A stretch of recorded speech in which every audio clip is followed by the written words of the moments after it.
Assalomu alaykum, hammaga xayrli kun. Mana bizda prof kursimiz boshlandi bugundan. Bugungi darsimiz qizlar bilan konturing darsi. Bizda tushuntirib o'tib berdim konturni. Endi qizlar qishyapti. Nima qilib chiroq chiqdi? Молодец. Faqat peshana bor mana bu qismi.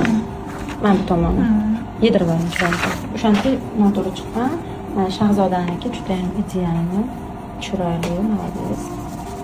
Soya berganlar faqat sal peshanaga ko'proq, chut ko'proq bergan. Lekin yomon emas. San Soliha saniki? Men Solihanikida 100% xato bo'lgan bo'ladi. Yoyilmagan.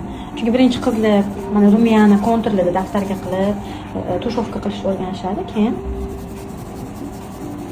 modelda qilamiz. Mana Shahzodaniki boshqacha, Solihaniki boshqacha.